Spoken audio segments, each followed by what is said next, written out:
Sports Social Podcast Network. Margot felt quite exquisite as she dipped her fries in mayo, gracefully extending her pinky to the sky. See, she had just saved by getting Cox Mobile for her family. Yes, more lines, more savings, Margot. Brilliant. She finished her cherry slush drink with a triumphant... exquisite indeed. Visit a Cox store and pay as low as $30 a line for 4 or more unlimited lines. 4 lines required for $30 per line price, max of 5 lines. Prices exclude taxes, device activation and other fees and charges. Other restrictions apply. Thanks for choosing this free Anfield Index podcast. If you'd prefer to listen to this or any of our other shows without adverts, then now's the time to check out Anfield Index Pro. With AEye Pro, you can supercharge your entire listening experience. You'll not only get all of our podcasts without the ads, but you'll have them far faster with our Quick Publish feature available exclusively for subscribers. AEye Pro also puts you in the heart of our sound studio, with an option to listen to many of our shows live and interact with the podcasters in real time as the shows are recording. Upgrading couldn't be easier.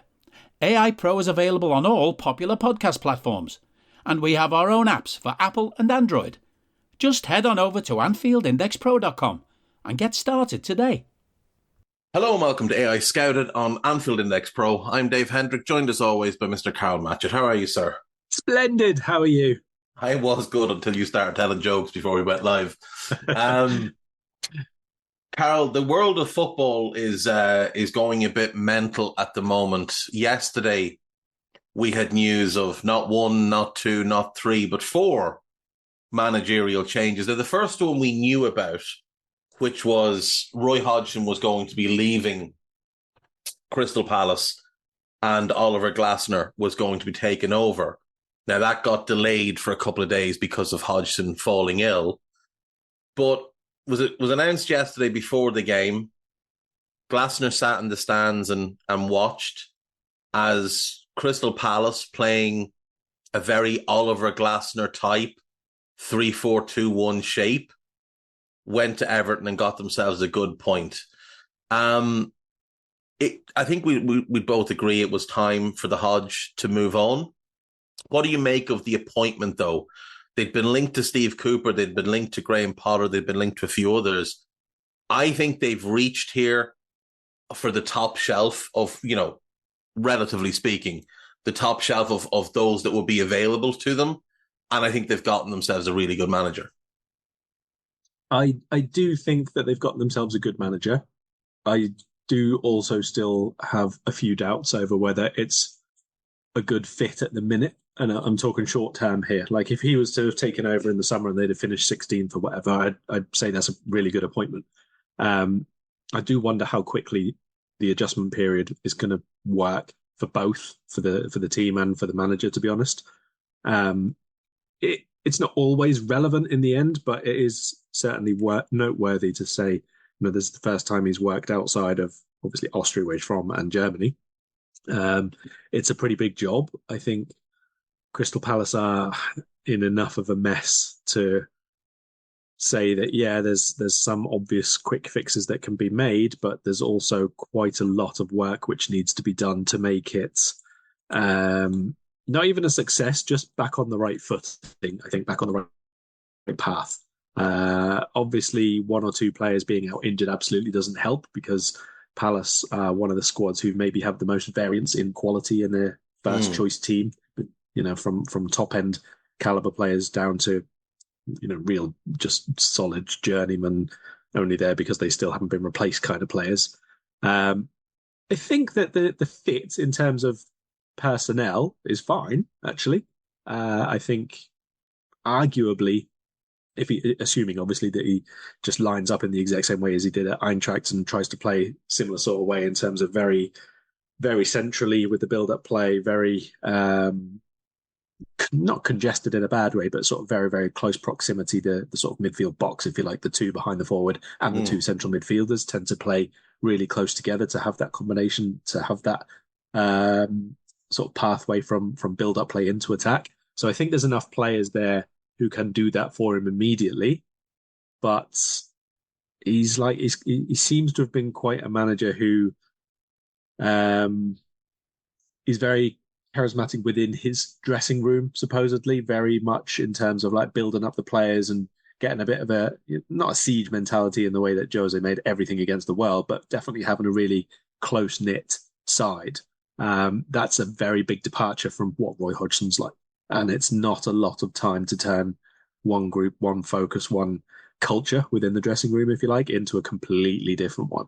And then when you add in, obviously, the tactical variants, maybe some players are going to respond really well. Some who have been out of favour might get a chance to play. Some might just be glad of a very, very different direction of style, of tactical approach, of training approach, everything. But it is still a lot to grasp if he's just going to try and play his way straight away, which on last night's evidence will probably be the case. Well, I do feel like being de-Hodged might reinvigorate most, if not all, footballers. I know Vieira had a full summer, but he did change the style quite drastically from Roy when he took over initially when Roy stepped down. And a lot of the players seem to adapt quite well to it. Like you said, there are players out at the moment. Like last night, for example, they're missing what I would say are their four best players: Olise, Doucouré, Eze, and Guehi. Now, Eze and Guehi are only short-term injuries. They should be back in a week or so. Olise is out until mid-April-ish, and Doucouré is done for the season. But the good news with Doucouré being done for the season is it probably means he stays for next season. It'd be very unlikely for a club to be willing to pay, serious money for him when he's returning from a torn Achilles. So Doucouré and Wharton, who looks a real good player for them. I was going to ask if you saw him playing at Blackburn at all, because obviously I didn't watch Championship while he was there, and then he's come back and seems to be one of the ones who was maybe just thrust straight in to be given a chance. I'd seen him a few times for Blackburn. He's got a bit of an unusual gait, but he is a very technically gifted player. He doesn't run from the hips, does he? Well, he might run from the hips. Who he kind of reminds me of, funnily enough, is young Will Hughes. When Will Hughes was at Derby pre-ACL tear, before his career was drastically altered for the worst, Will Hughes had a very high ceiling. I think Adam Wharton has a very high ceiling as well. I really like that deal for Palace. And I think like that's a midfield group there where you've got, let's say for next season, Doucouré, Wharton, Lerma, Hughes, and young Ahamada, who I think is a player Roy has criminally underused. That's a five-man group for a two-man midfield that could be really, really strong. You would assume Olise probably leaves this summer. I think they'll hope to keep Eze. He signed a new deal not that long ago. I know Olise did as well, but I think Olise's was a kind of, look, to sign a new deal, you can go next summer type of agreement. If they can keep Eze, get Matthias Franke more minutes, and maybe find a 9 with some of the Olise money in the summer, like that's the type of thing that would make a lot of sense as a front three for him. And then Muniz looks a good bet at right back. I think they need a left wing back. Tyreek Mitchell's a left back in a 4. He's not a wing back. I wonder, could he play the Evan Ndicka type left side of the back 3 role for Glasner? Because if he does, that could save them some money. Anderson seems a perfect fit as the middle centre-back. And Guehi, if he stays this summer, on the right side would be really good. Then you've got Chris Richards. You'd need to find some depth, but I think a lot of the players do lend themselves well to what he'll want to do. And I wonder if we might see Jeff Schlupp get a run at left wing back towards the end of the season. Not with a view to long term, just with a view to in the immediate here and now, he might just be the best suited option, because we saw what Glasner did with Filip Kostic at Eintracht and how much freedom he gave him down that side and how attacking he was able to be. I think he'll want someone that can do something similar on one flank or the other. And Muniz is not that type of player, but they could maybe find that on the left. I think it's... Look, if there wasn't so many bad teams in the league, I would say it's more risky. But I think when you look at Forest, Everton, Luton, Sheffield United and Burnley. That's our bottom five.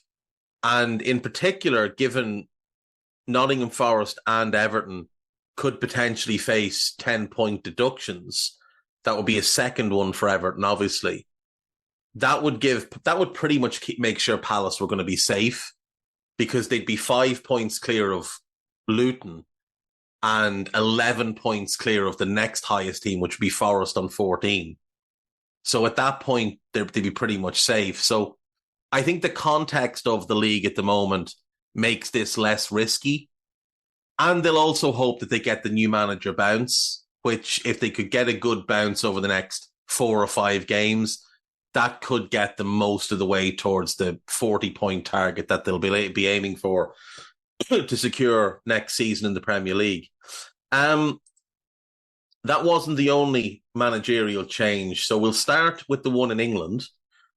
In December, Sunderland made the decision to sack Tony Mowbray, who I thought was doing quite a good job there, but, they'd had a couple of iffy results and they felt that change was needed.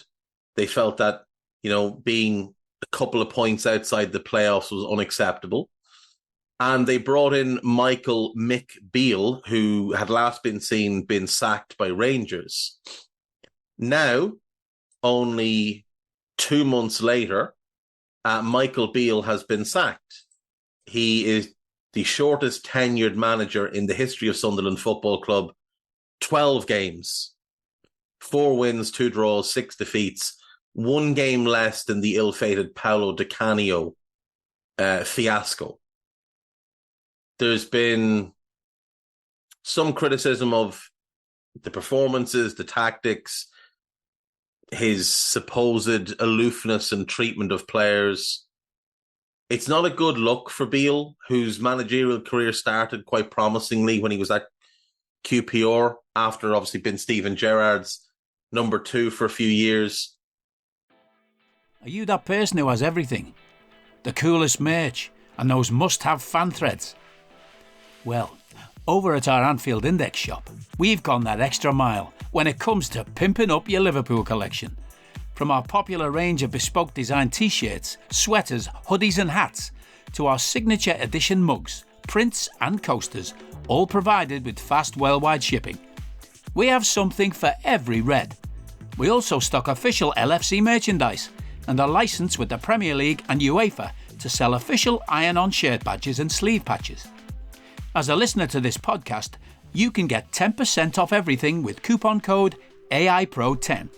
Just head over to AnfieldIndex.shop or find us on Etsy by searching for Anfield Index. At QPR, he was doing really well. Then he got offered the Wolves job after only a couple of months, and that kind of unsteadied things at QPR. Results took a dip, and then a month later, he bounced out the door to go to Rangers. This is not a great thing for him, where you're less than 2 full years into your managerial career, you've had 3 clubs and been sacked twice. Yes, possibly a lesson there in the slower, shorter term build-up approach of a managerial career. I'm not going to say anything about the tactics. There's been certainly complaints from the fans, but I haven't watched any Sunderland games, so I'm not going to offer any insight there whatsoever. But I do think it's notable that at more than one club now, he has been, well, there have been complaints, let's say, levelled against him in terms of a lack of motivation for the players, a lack of clarity of how to get his wishes from a tactical perspective across to the players and get them to implement that on match days. Maybe it's just a case of needing to take a little bit of a step back. You'd think of Pep Linders, for example, similar sorts of queries over him when he went to NEC that time. Obviously, he decided to come back. It was a bit specific in his situation because he got to work with Jurgen Klopp again. But maybe that's the kind of thing that Beale does need to do. Go and work with another coach, go and see somebody else how they do things, go and see how maybe a more experienced manager handles certain match and squad situations. Learn a few bits, take them on board, and maybe another year or two down the line, he gets another go somewhere else. Yeah, because he's still a very young man. Like, he's only 43. He'll be 44 in September. So, he's got plenty of time. He could go and be an assistant for another 4 or 5 years, the way Pep and Linders was once he came back to Liverpool, and then potentially be in a stronger situation, both internally in terms of what he's learned and externally in terms of what the perception of him is. Like, let's just say, as an example, he was to join a club in the summer and work under a manager who was, highly regarded and went on and had really good success, won a Premier League title or whatever league it happens to be in, and then sustains that success, then he might be in a better position. And he'd still only be in his 40s. I think the worst thing for him now would be to jump back into another job anytime soon.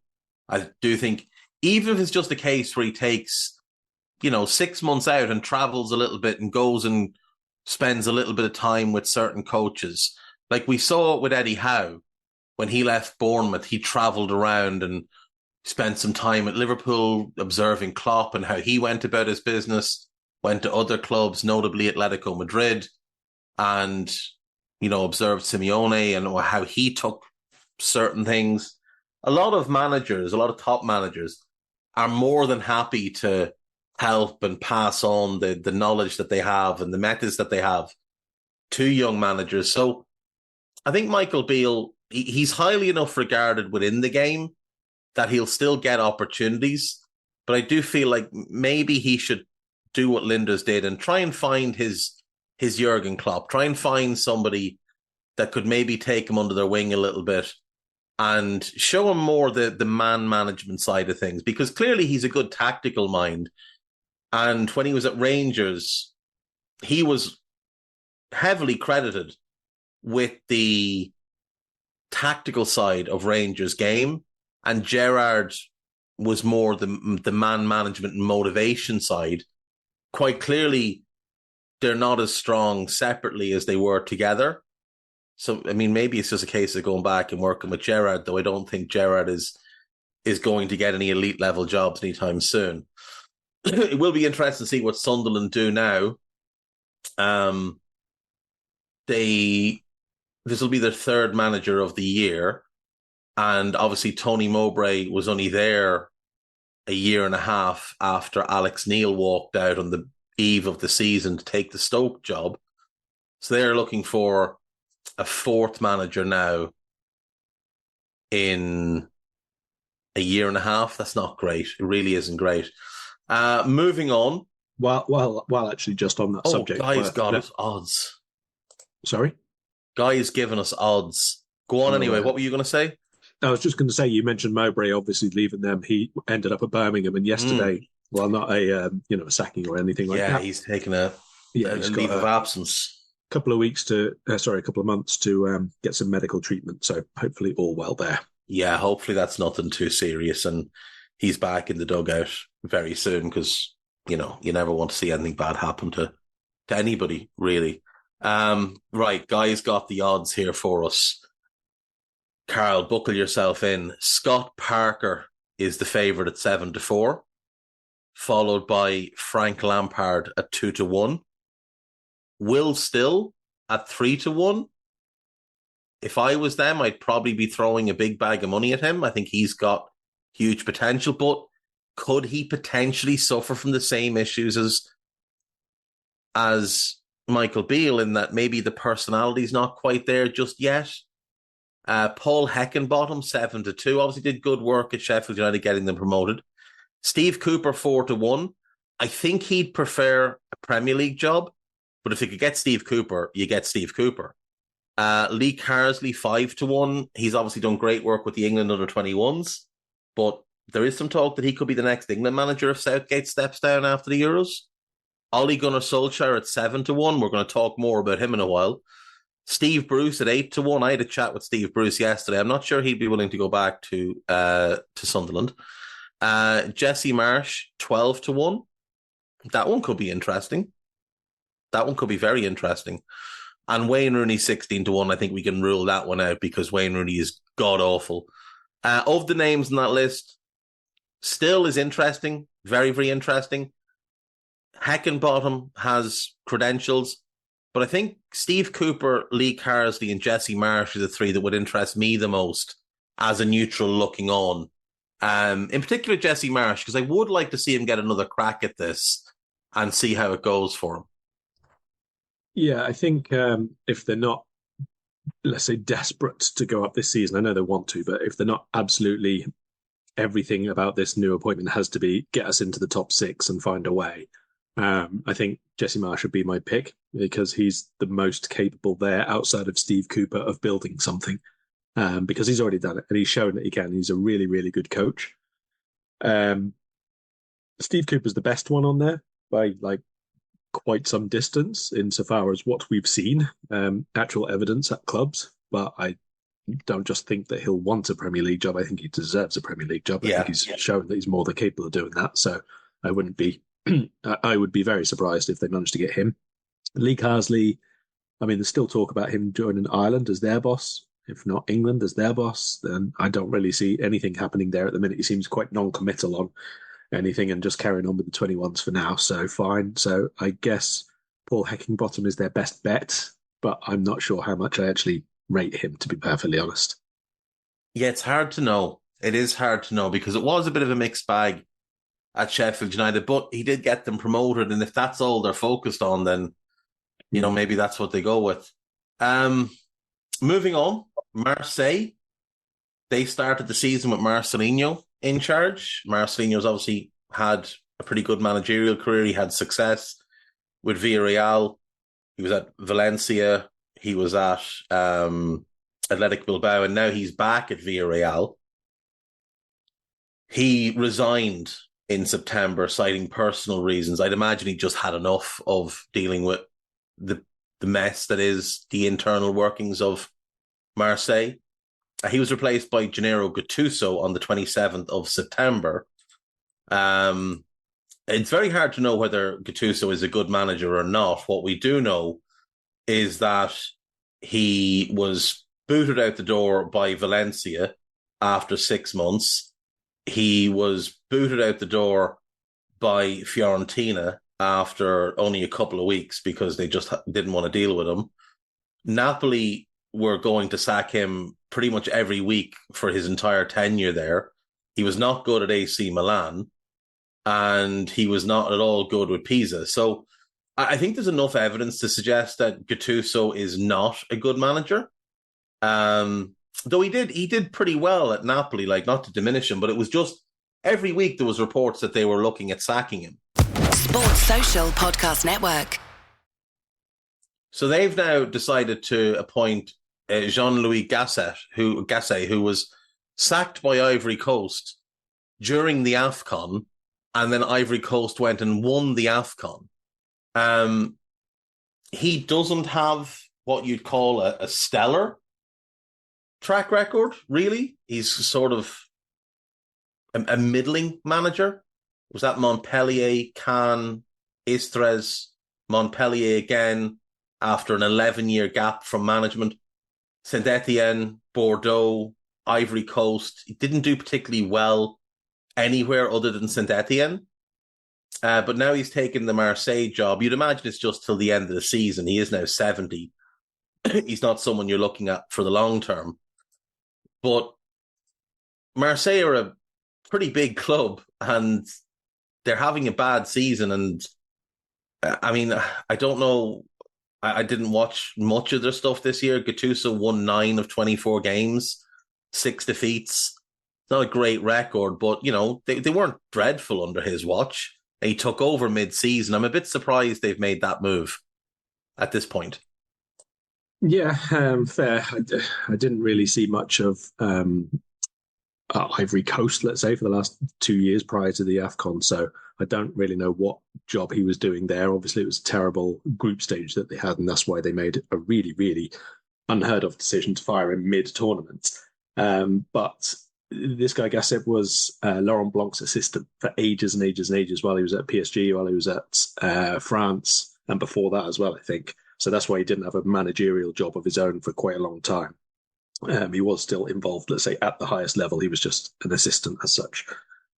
So I think the same as you, that he's someone who's come in basically to steady the ship, as they love to say. I really hate that phrase, because when you steady a ship, or when you bring someone in to steady the ship, it's because you've been crap. So if you're steadying it, you're just remaining crap. So I don't know, honestly, what they're going to get out of this, other than maybe not fall into the bottom half. I don't think that they're going to be, catching Lille or anyone like that in the top four to get themselves, a Champions League qualifier spot or anything like that. They could do if they go on a magnificent winning run, but given they've taken 4 draws and 2 defeats in the last 6, that doesn't suggest they're going to go on a magnificent run for the remaining 12 games of the season, does it? So maybe just a case of getting towards the end of the campaign and sort of resettling themselves for next year, because Ligue 1, let's be honest, it's such an open league for anyone doing either well or awfully year on year. If you take PSG out of the equation, even like a couple of years after different teams go second or third in the league, you can see them down there in 11th, 12th, 13th again. We had Lorient Toulouse in our Europa League campaign. They've been battling relegation all season.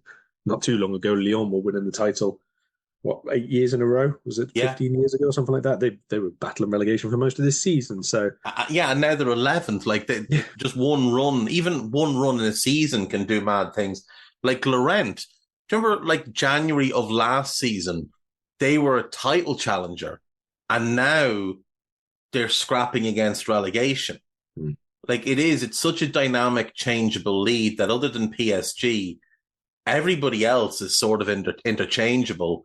It only takes one good summer, one good run of form, and all of a sudden you can find yourself in a Champions League position. Like, you look at Brest right now. I mean, they're not a and now they're sitting second. It is a very strange league, and I think there's a lot of instability in the league because of the financial situation after the collapse of their TV rights deal a couple of years ago. Yeah, but it creates opportunity, doesn't it? It does. And to be fair, they'd almost be better if they handed out an award for finishing second. And we're like, right, PSG are winning the league every year. Everybody else is battling for second, and we're going to give you a trophy for doing it.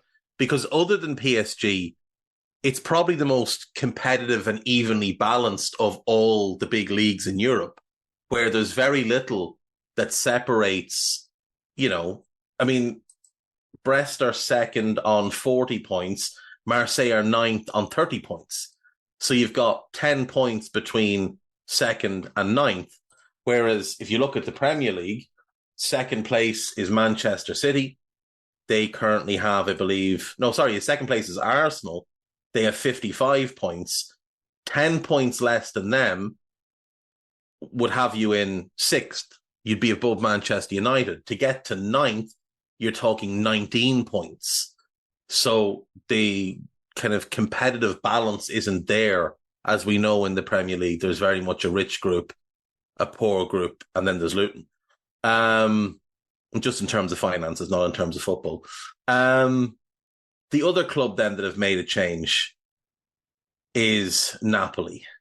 And this is the weirdest one of the lot. So they won the Serie A title last season.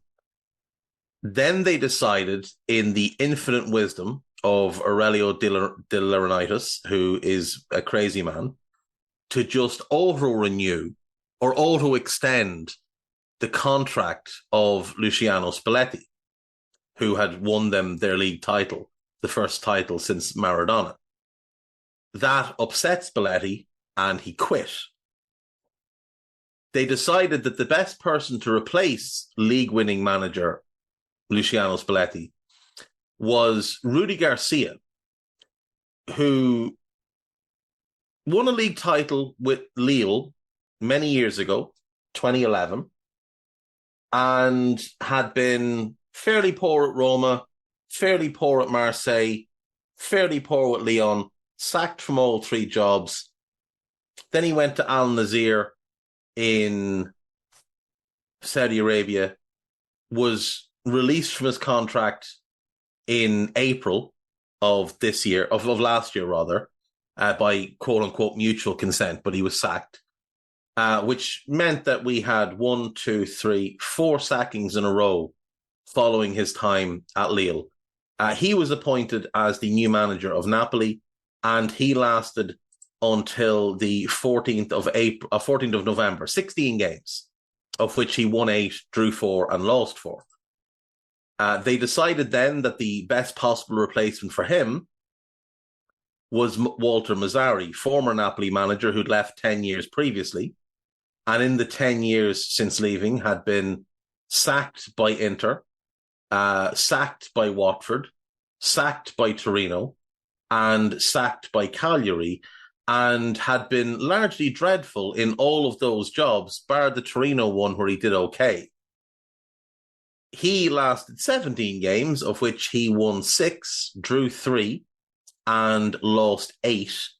A negative goal difference there of -8 across 17 games, which is a pretty spectacular effort.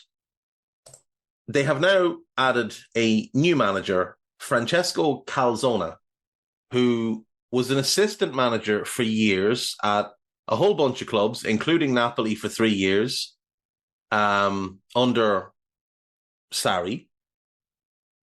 He was technical coach at Napoli then, following a year-long stint at Cagliari as assistant manager. He took over the Slovakian national team job in August of 2022.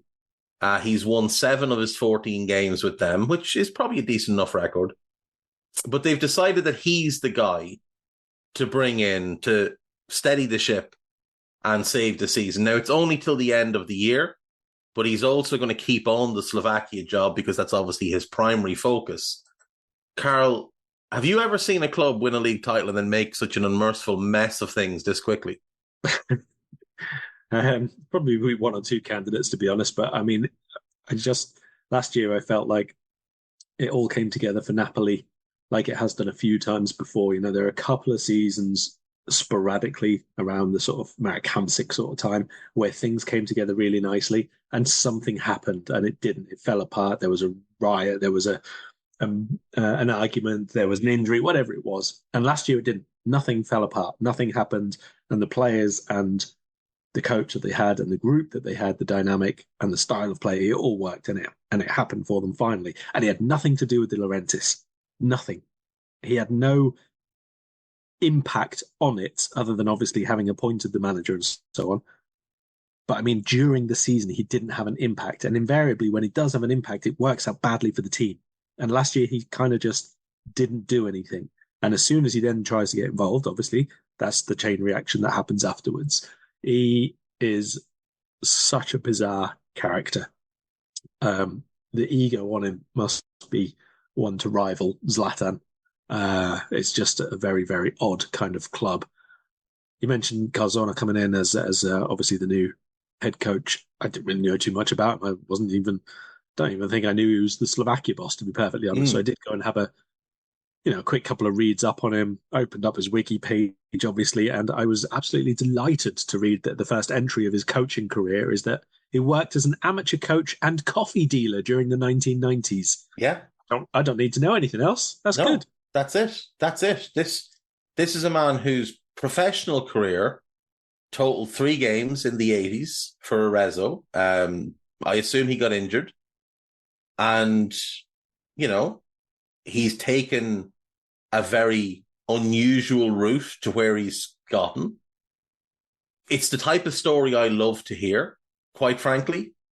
Clearly, he clicked with Sarri and was with him for a number of years with Empoli and then Napoli. And Sarri probably saw something of himself in this man because he obviously took an unusual route to the top as well.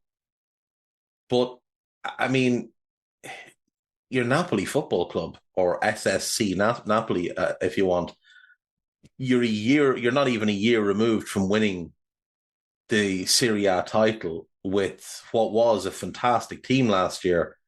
And yet you look so far removed from doing anything of note. You sit 9th in Serie A. You were bounced out of the Coppa Italia in the first round, losing 4-0 at home to Frosinone. You lost the final of the Italian Super Cup. You finished second in your Champions League group, to be fair, and now you play Barcelona, and maybe you can cause an upset. But I mean, you look at the team last year and the pillars of that team. At the back, you had Kim Min-jae. Now, he left in the summer, and you didn't get anywhere close to full value because you put a buyout in his contract. But you didn't replace him well. You signed Nathan from Red Bull Bragantino, who looks a decent enough defender, but he's 23 he was 22 when he arrived, coming across from Brazil, hadn't played in Europe before. It was going to be a big ask for him to step in and replace one of the very best centre-backs in Europe. Hello, I'm here to annoy you. I'm here to annoy you into listening to more of me and more of others on EPL Index. We don't just have the Anfield Index stuff. We've got EPL Index as well, which covers the entirety of the Premier League. And we have 3 podcasts and a whole bunch of really good writing on EPLindex.com. The podcasts are my own Two-Footed podcast, which is every day at 4 p.m, Monday through Friday, covering the whole league. We have A Tad Predictable, hosted by Tadiwa. You know Tadiwa, he does Anfield Index. He presents A Tad Predictable before every Premier League match week. And then Kevin De Vries and his crew on the EPL Roundtable, they're every week after the Premier League match week. So make sure you listen to everything we're doing on EPL Index and follow us there on Twitter at EPL Index. Thank you. Bye-bye. Because of deals made last season, you had to spend a significant amount of money bringing in Raspadori, who's super talented, and I do really like the player, but it's not like he'd really shone last season. 2 goals and 25 in the league. Now, he was a squad player, but he still hasn't really established himself with Napoli, hasn't made himself out to be the player you'd hoped he'd be. And he's playing in an attack with Kvicha Kvaratskhelia, who last season was a revelation after you paid €11 million for him. You haven't given him a tactical setup that plays to his strengths this year, so he's had a rough year. You haven't empowered Victor Osimhen, quite the opposite. You've done everything you can to diminish Victor Osimhen, who after a spectacular year last year has been very much meh this year, doesn't look motivated. Your own official account mocked him on social media, which was one of the strangest things I've ever seen. And he's going to leave this summer. And when he leaves, and there's a good chance Kvicha leaves, I don't know what's going to be left behind. Like, you look at their summer business, Karl, and take out Raspadori, take out Simeone. They were deals they had to do. Nathan hasn't really hit yet. Jens Gehust, I like, hasn't hit yet. Jesper Lindstrom, you spent big money on, hasn't hit yet. You signed Cyril Ngonge from Hellas Verona in January after a pretty good spell with them over the course of what was a year, January to January. But he doesn't look a particularly good fit for your team at the moment. You brought in Hamid Traore, who's recovering from malaria, and I believe there's an obligation to buy on that one. That's not going to look particularly good. You sold Elif Elmas in January, who was a vital squad player for you, and you haven't really replaced him. Like, I don't really understand what's gone on there. And it's not just that they lost Spalletti. Cristiano Giuntoli, the director of football, got so fed up with the way he was being treated at Napoli and the way his importance in their recruitment was being overlooked as De Laurentiis tried to take credit for everything, that he went and joined Juve. So you lost the 2 most important people on the football side, the sporting director and the manager. You lost your key defender. And even though he's still at the club, you've lost your key striker because he clearly doesn't want to be there. It's just a spectacular mess that they've gotten themselves into. And they're going to have to rebuild again come the summer because he's going to leave. And if Kvicha leaves, what do you really have left? You've got a couple of good midfielders in Lobotka and Zambo. And other than that, you've probably got a whole team that you need to rebuild. And you're probably going to be doing it without Champions League football, if we're being honest. And Yeah. if they don't improve fairly quickly, maybe any kind of European football at all.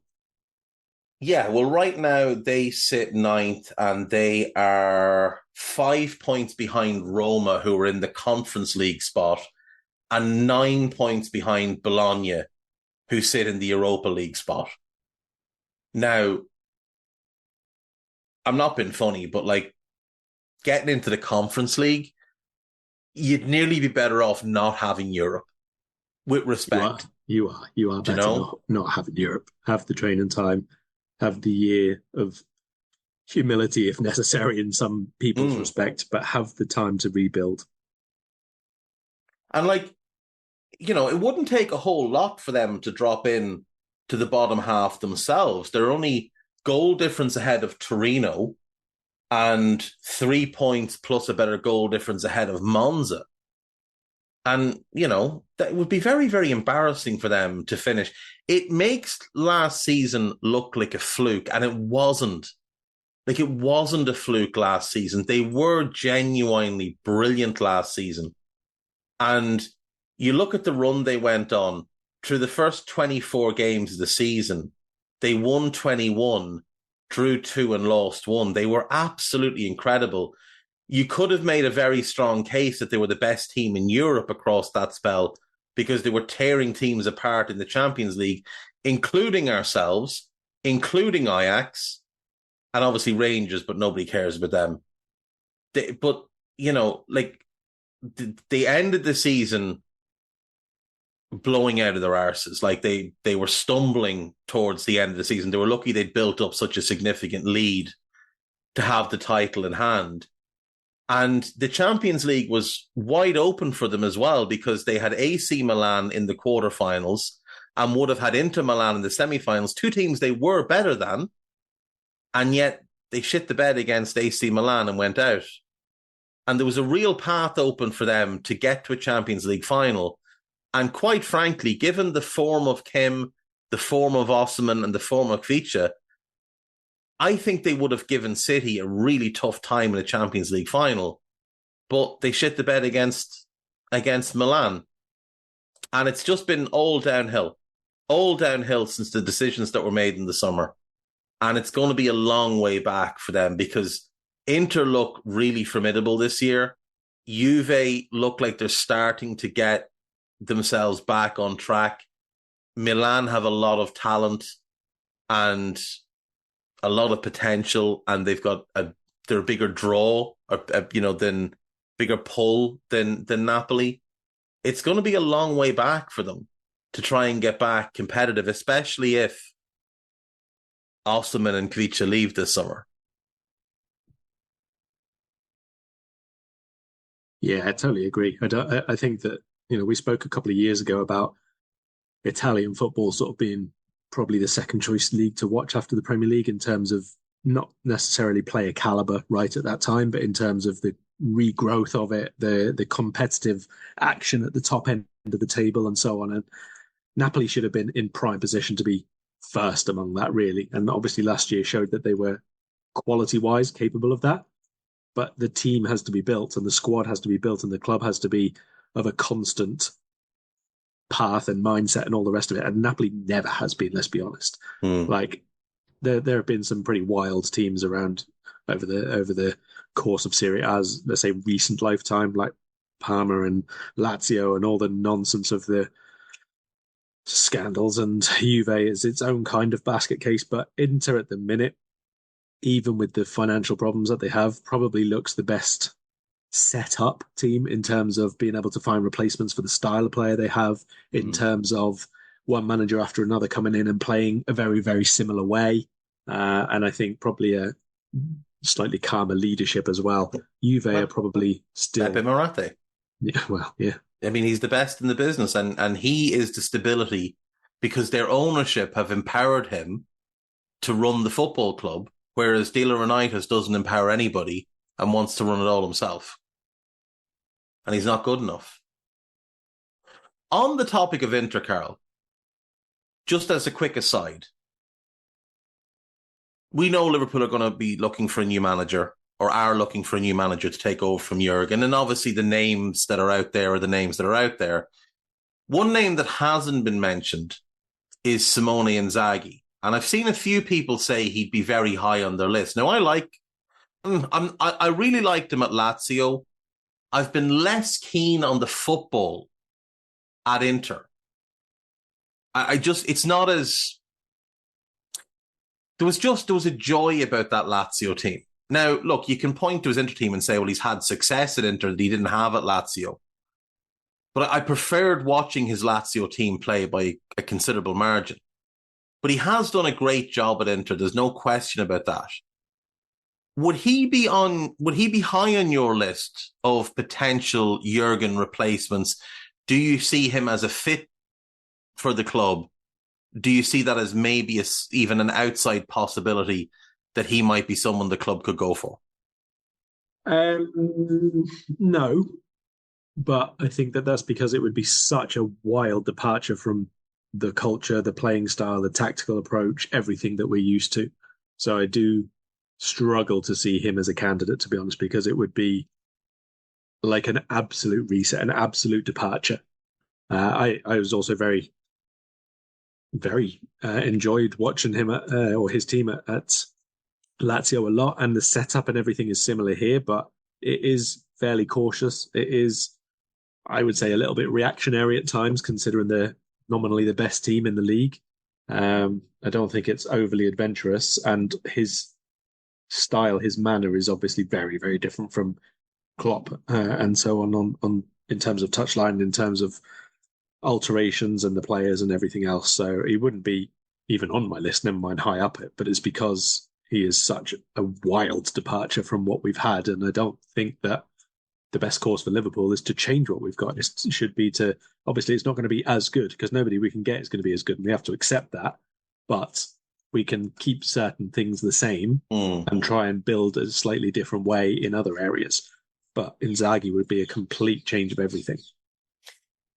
Yeah, I mean, obviously the names that are out there, Alonso, De Zerbi, Amorim, Zidane, they're all departures from the Klopp way, but there's a mindset that's similar, and there's an attacking intent that's similar, whereas I don't feel that's there with Inzaghi. At Lazio, I mean, to be fair, they were probably a little bit too gung-ho at times. But at Inter Milan, it almost feels like mission 1 is don't lose the game, and mission 2 is try and win the game. Whereas at Liverpool, at Sporting, at Leverkusen, when Zidane was at Real, at Brighton, it very much is let's go and win this game. It's an aggressive approach. And like you said, it's a little bit too passive and reactionary with Inzaghi at Inter, which is a huge departure even from what he was at Lazio. I admire the fact that he was able to change his own approach so drastically. I assume part of that is the fact that, he replaced Conte, and that team had sort of been drilled to be reactionary, to be not passive, but defensive minded. And that's kind of something he inherited, and then he tried to build upon that. This season, I do think they've played better football, more adventurous football. But part of that as well is I'd imagine he came into this season under pressure to win the league, having not won it before, having been there. This was year 3. I'd imagine there was a little nudge and a sort of, look, you need to win a league title here, because otherwise, we're not going to be looking at keeping you long term. Yeah, I do think there's an element of self-preservation or safety first to make sure he gets the title, to be honest. And maybe you see a bit of an upturn in adventurism, or a slightly more attacking outset next season, assuming he remains in place, obviously. But the other factor is I don't know if he speaks English, so that might rule him out straight away. I may be misremembering or applying this to someone else, but I seem to remember an interview with him where he said he did speak English, but I might be mistaken on that. I'll have to relook. Yeah.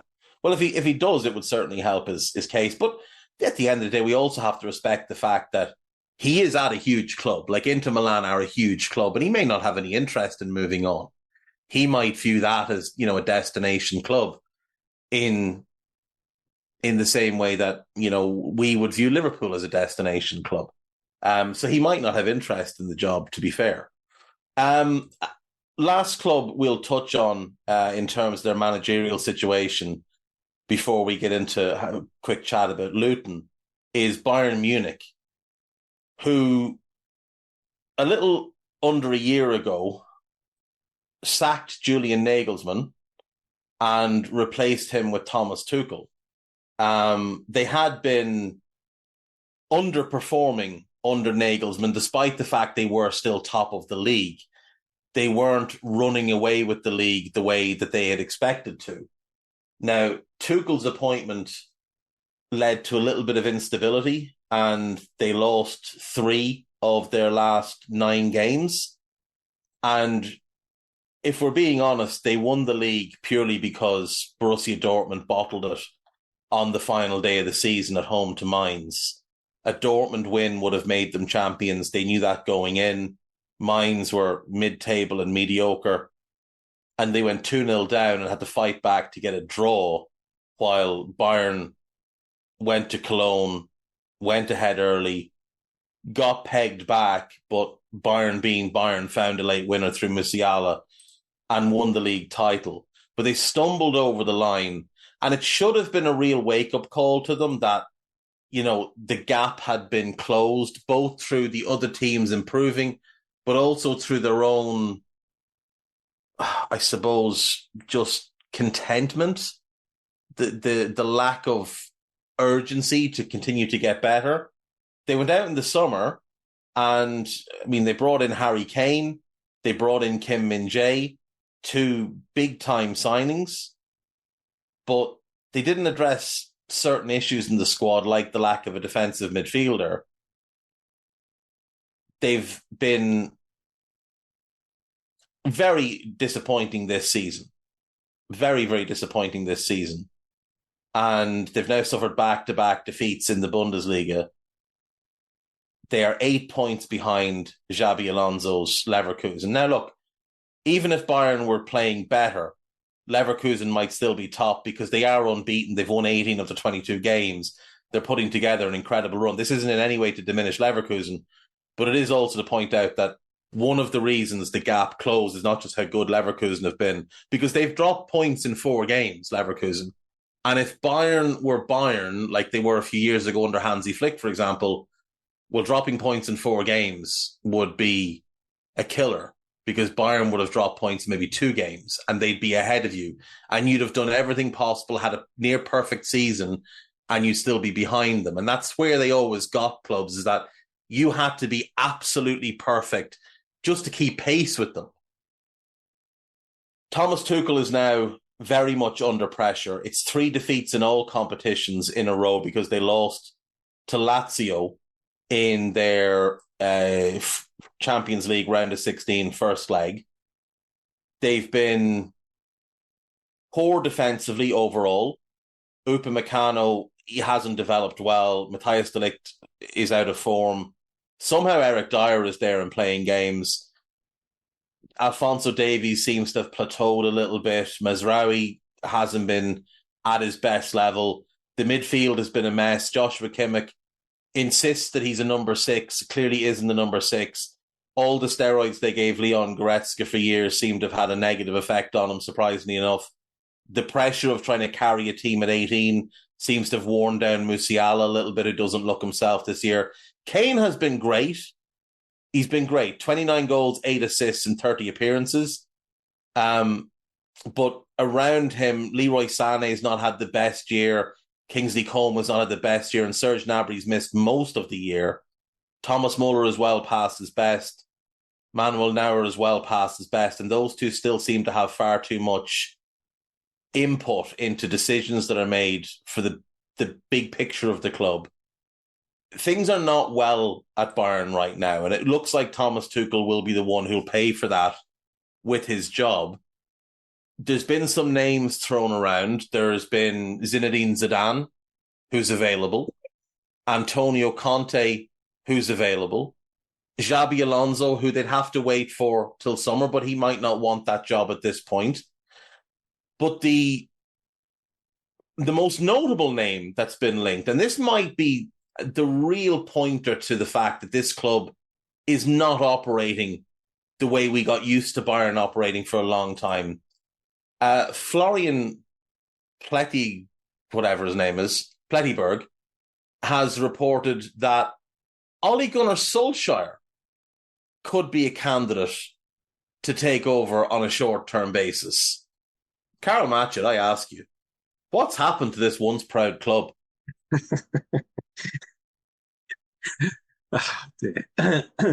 I want to see it happen.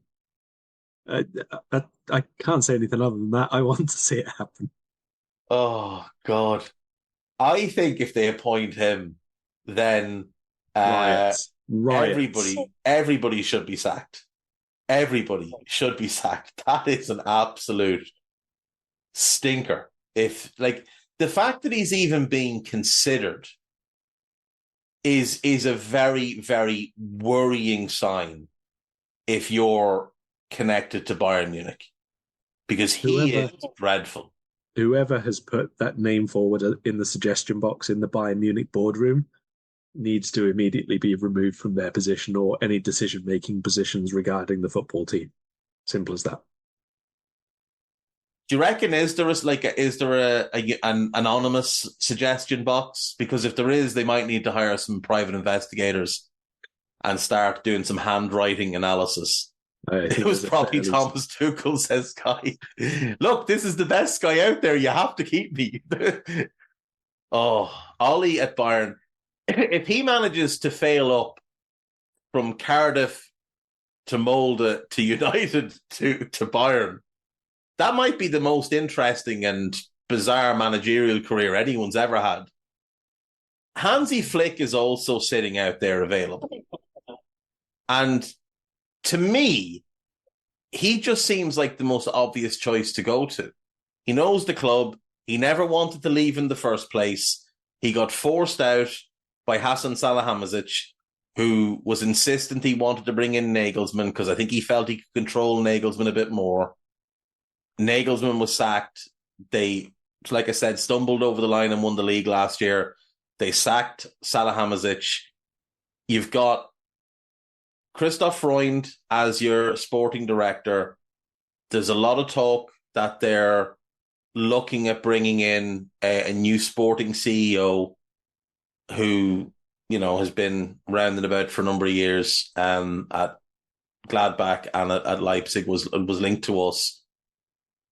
It would just seem to me that Hansi Flick makes the most sense. I think he would work well with someone like Christoph Freund. And I think that if they were willing to do what they need to do, which is to cut ties with some of the senior players, including Neuer, including Kimmich, including Muller, move on some of the high-earning, underperforming players like Serge Gnabry and maybe Leroy Sané, and get rid of players that just simply haven't worked out there, like Upamecano and De Ligt, and start over.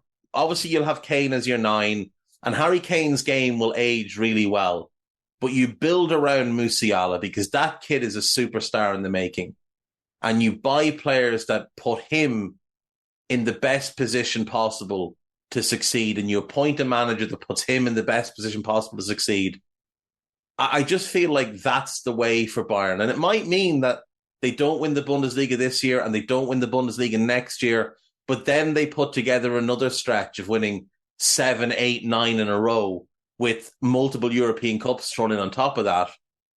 I just feel like that's what they have to do. They did it over a decade ago. They moved on a lot of the older, more experienced, more prominent players, went with a youth movement, and look at what it's returned to them. Like, 10 straight Bundesligas, 9 straight Bundesligas, multiple league, it could have been 11 straight Bundesligas, multiple league Champions Leagues, whole bunch of cups, utter dominance, but it feels like they've gotten complacent again, and it kind of feels like they need to cut bait and freshen up both the manager and the squad. More the squad than the manager, to be totally honest. Yeah, maybe there's a big part of that German group, let's say, has been together for so long that while they're in their peak, they're obviously going to be dominant. They literally were the best around, but not just the age of the squad growing together or staying together, but also maybe just a different type of football taking over can sometimes have that effect as well. Like they've been dominant in a particular way, but if other teams start doing things in a different way, maybe that's not always the dominant way to deal with that. But it's Bayern, so I fully expect that even if they don't win the league this year, next year they will. Simple as that. They'll go out and they'll try and bring in 3-4 people, whether they be players or off-field people, who are the best and who come away from their competitors. So that's just what they do. That's how they've established that dominance, and it's obviously not translated into as much European success as they wanted. And I think that that's still going to be the barometer of their season, to be honest. Even if they finish second, but they get through to the semis or the final, whatever, the Champions League, they take that as a decent campaign, one which is very, very close to the success that they want. I don't need a VPN. I've got nothing to hide. This is what I used to tell myself before I hooked up with LibertyShield.com. Not only is my home internet now fully encrypted, but I can now access all the websites I want, whenever I want, and do so from absolutely anywhere. As a Liverpool fan, I love to know I can now watch every match, regardless of whether it's on UK TV or not. My Liberty Shield VPN makes sure nothing is blocked and guarantees me super fast streaming speed throughout that match. You can get connected right now with their software package, which includes a 48-hour no-obligation free trial and instant access to their apps for Apple, Android, Fire TV, PC, Mac, and Android TV. Or go a step further like I have and get one of their pre-configured VPN routers. These small but powerful devices allow you to easily connect every device in your home to VPN, making it the perfect solution for smart TVs, Mac boxes, and games consoles. Visit LibertyShield.com today and use coupon code AIVPN25 to get 25% off at checkout. Well, look, it would be no surprise if they went out in the summer and spent a big ball of money to bring in Florian Wirtz and take away, the best player from Leverkusen. It's basically how they ended the Dortmund team of Klopp. Mm. They went and they took Lewandowski, then they took Mario Götze, then they took Mats Hummels. And they just, a bite at a time, took that team apart. And they've done it to other clubs over the years. When Wolfsburg won a league title, Bayern started to sniff around their players. And even if they weren't necessarily buying the players, it was unsettling enough and turned enough heads that Wolfsburg just disappeared off the landscape. With Leipzig, they've gone and they've taken a couple of big money players from them. When Schalke looked at threat many years ago, they just went and they took Manuel Neuer. That's what they do. It also obviously helps them. It helps them improve. And Florian Wirtz would be a great addition for them. But, like you said, it's very easy for them without doing a whole lot else to win the league next year, especially if Alonso leaves Leverkusen, because you'd imagine there'll be a little bit of instability there. And Bayern could easily go in and, let's say, Frimpong has a buyout clause, so you go and you buy him, and then you buy Florian Wirtz, and all of a sudden you've taken away two massive pieces of that Leverkusen team. They've been drastically weakened. You've strengthened yourself, and let's be honest, if they were lining up in a back three with Frimpong one side and Alphonso Davies, if they can keep him the other side, with Musiala and Wirtz behind Kane, Kim Min-jae is one of the centre-backs, it's pretty easy to piece together the rest. You're not going to need world beaters in the other four outfield positions. So, there is a straightforward path for them. And the guy I was referencing earlier that potentially could land as Sporting CEO is Max Eberl, and we'll see what happens with him. It looks likely that he'll join Bayern this summer. If they've him and Freund, and even if Tuchel stays, that's really, really strong as your football leadership. If it's Hansi Flick, it's potentially even stronger. And I mean, they'd just be back on track and they could kind of muddle through. But Ollie's who they should appoint. At least a 2.5-year contract. Oh, absolutely. Ollie's not a short-term manager. Ollie's a guy with a vision. You've got to give him time. That's what we were told when he was at Manchester United. I'm sure Gary Neville and Rio Ferdinand would agree that Ollie's a guy with a vision. Let's move on then. Liverpool play Luton Town tomorrow night in the Premier League. Luton are 18th, having dropped back in following Everton's point at home to Crystal Palace last night. They have done themselves pretty well. They've done themselves credit. I'm not wording things correctly in terms of how they've gone about this Premier League season. Now, look, it's 24 games, 5 wins, 5 draws, and 14 defeats with a negative goal differential of -13. But at the same time, when you saw them come up, they looked like they were just going to go straight back down without putting up much of a fight. They've made Kenilworth Road, even though they've lost 8 times at home, they have made it a tough enough place to go.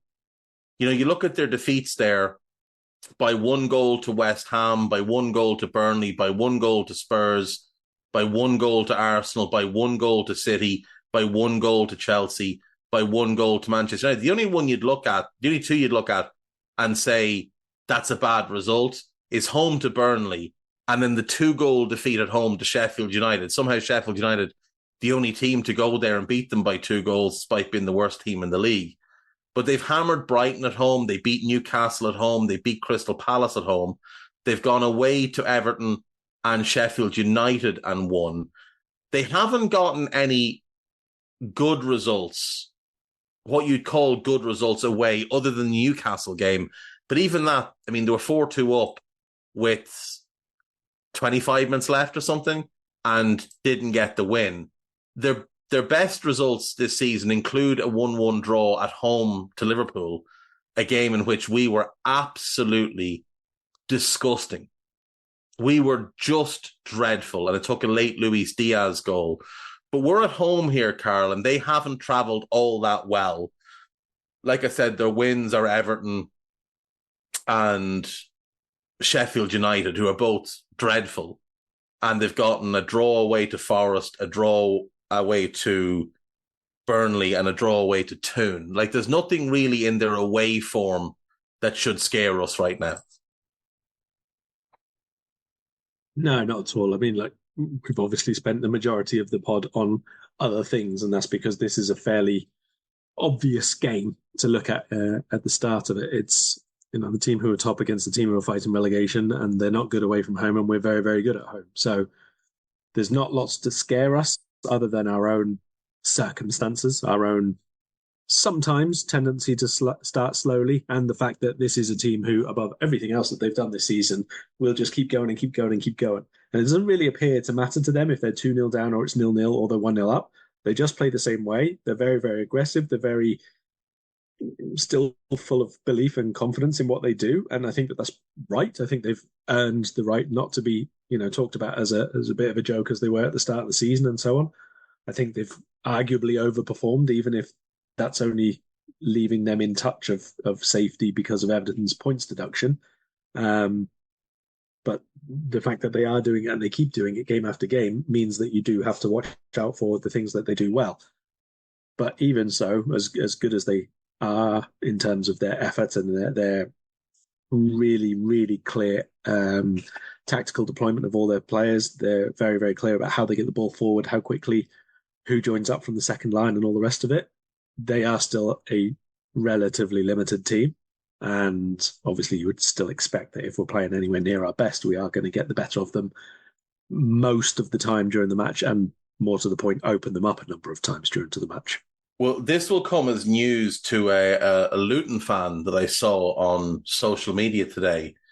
who was being asked to pick between Luton players and Liverpool players, and they went through 11 players, and the only Liverpool player he was willing to concede would get in the Luton team was Ibu Konate. He picked Teden Mengi over Virgil van Dijk. When asked whether he'd pick Andros Townsend or Mo Salah, he seemed confused by the question and then went with Andros Townsend on the basis that, and I quote, Salah has been injured. Now, Andros Townsend is a perfectly fine Premier League squad player. He's got plenty of experience. But even just to look at this season, forget everything else. He's played 14 games. So Mo Salah might have had a bit of an injury and might have been away at AFCON.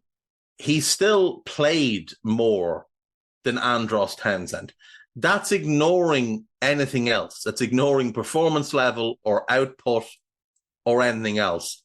He has played more than Andros Townsend. So his logic there, not the brightest. In fact, just to hammer home the point of output, Andros Townsend has played 17 games in all competitions and scored once. Mo has scored 19 goals in all competitions. So to that Luton fan, if you ever hear this, will you cop yourself on? You fucking idiot.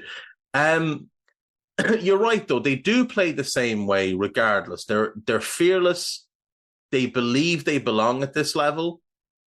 And I give huge credit to Rob Edwards, who I think has done a really good job there. And I would imagine came into this season with the understanding of, look, the plan here is we're going to build a really strong championship team. If we stay up, great, we can build on it. If not, we go down, we bring all of these players with us, and we're going to be in a great position to bounce back up. I call it the Norwich approach, where you're not intending to stay up the first year, but if it happens, great. But you go back down with the view of bouncing back up with the same team. He has done a tremendous job since taking over. Obviously, they were going pretty well last season. And then for whatever reason, Nathan Jones, for the second time, decided to walk out on them to join what he viewed as a bigger club, one he was sacked from a few months later for the second time. Edwards, who had recently been sacked by Luton's biggest rivals, Watford, after only a 11-game run there, took over, got them promoted, and to his credit, and like you said, it is in part because of it is largely because of the Everton points deduction, but they have at least been competitive. Like when you see Burnley or Sheffield United on your fixture list, you immediately think 3 points. When you see Luton, I feel like it's that's going to be a bastard. That's going to be tough. Even though you'll beat them, or you should beat them, there's still like a little feeling of dread. Now, for us, it's because of the draw that we had against them earlier in the year, but it is also because they're physical, they've got a defined way of playing, they're aggressive, they're relentless, and they're really well drilled. And I think huge credit has to go to him. Yeah, totally. There's plenty to not like about Luton as an opponent. There's plenty that didn't really enjoy about them first time we played, to be honest, as a club, if you like. But I think he's done well in terms of what he could have done this season, in terms of what he's had to face, and obviously in terms of it being his first job at the highest level as well. How quickly they've adjusted and how quickly he's found a way to get the very most out of his players, I think are all really good positives on him. So going into this game, Luton will be without Tom Lockyer, Marvelous Nakamba, Mads Anderson, Daiki Hashioka, and probably Elijah Adebayo, who was due to start the weekend, was withdrawn after the warm-up when he picked up a hamstring injury. You'd imagine he'll miss out. Liverpool will have no Joel Matip, no Diogo Jota, no Trent Alexander-Arnold, no Curtis Jones, no Dominic Szoboszlai, no Thiago Alcantara, no Alisson Becker, no Stefan Bajcetic. and a doubt over Darwin Núñez. That's 9 players we're potentially without, Karl. That's a lot, and it's a lot of starters. So what are we looking at in terms of team selection? Now, Conor Bradley started at the weekend, had another good outing. Andy Robertson started at left back. I would say he had a decent first half, but a pretty poor second half, in my view. I thought he was at fault for their goal. I thought he was very fortunate not to give away a penalty. What would you do with the fullback spots? And would you start Ibu, or would you rest Ibu for the cup final and start Kwanzaa? Because Virgil's going to start. Yeah, it's a little tricky. Honestly, I don't think there should be any issues if we change 3 of our back 4. And I would nearly be tempted to, other than the fact that it is a final and other than the fact that, like you said, we're a little bit hesitant because Luton sort of came very close to beating us, never mind only got a draw. I don't think that it should be a problem for Liverpool if we line up with Kelleher, Gomez, Kwanzaa, Van Dijk and Tsimikas. I really don't. It should be fine. But that's a lot of changes to make in one game when you haven't got Alisson behind them. And it's a lot of changes to make just before a final as well. So I'd say maybe Kwanzaa comes in and 1 fullback changes, which would probably be Gomez for Bradley in that case. Yeah, that would seem like the most likely scenario. And I do think Gomez will keep his spot for the final as well. Midfield then, we're at the bare bones here. So Endo, you'd imagine, will start. Alexis McAllister, you'd imagine, will start. Yes. The other position is a question mark. You've got Harvey Elliott, you've got Ryan Gravenberch, who came on and had a good performance against Brentford, but it's one of only a handful of good performances he's had since the early games of the Europa League. You've got potentially, maybe, the option of giving Bobby Clark the game. I'd be inclined to go with Harvey Elliott here because I just feel like he could have some success between the lines because Luton are kind of that deep block. And I feel like Elliott might be better at unpicking the lock there than Gravenberch. But then that is counterbalanced by Elliott is small, not the strongest in the world, and Luton are very physical. So maybe you want someone a bit bigger like Gravenberch, who seemed to remember at the weekend that he is 6'3" and massive and played his size in what was quite a rare occurrence. Who would you go with? I'd go with Gravenberch because I do think he played well when he came on. And I think this is an opportunity to him to sort of be given a bit of a wake up and say, look, here's your chance. You ought to be playing regular football. You ought to be playing for a good side. We've got a cup final at the weekend. Can you win yourself a spot? You're going to be given the start here. You've got to play well, and then you'll be in the team in the final. That's what you're here for. That's what we've been trying to do with you.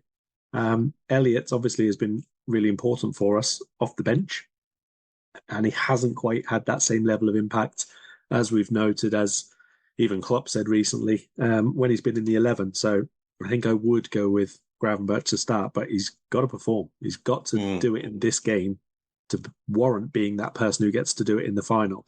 And even if he's okay good in this game, if Szoboszlai is fit, you still wouldn't be surprised if he just came back in for the final. Oh, if Szoboszlai is fit and can give us 60 in the final, you play Dominic. Like, you look at the team that we put out away to Luton: Alisson, Trent, Ibu, Virgil, Gomez. That's our best back 5 in my view. Alexis was the 6. Dominic played as one of the 8s, and Gravenberch played as the other 8. So Gravenberch for Curtis Jones or Gravenberch for Endo with Alexis. I would say Gravenberch for Curtis Jones. That's been our best midfield this year. And up front, we had Mo, Darwin and Diogo Jota. Like, we had, I would say, 10 of our best 11 on the pitch. He was abysmal in that game. Now, the result was not his fault. The whole team was very, very poor. But he threw off the balance in that midfield. I do think the balance is better when he plays with either Alexis or Curtis as the other 8, similar with Dominic. I think both of them occupy the same role, that more attack-minded midfielder. The other reason to maybe have Harvey on the bench is that we're short in numbers up front. So if Mo is going to start, given he's only just back from an extended absence, you probably don't want to have to play Mo for 90 minutes. So Harvey can also be an option to come on in the front three. My assumption is Cody Gakpo starts through the middle, Mo on the right, and Luis Diaz on the left. Agreed. And hopefully Darwin is okay to be on the bench. Very agreed. And maybe fully fit to go in the League Cup final.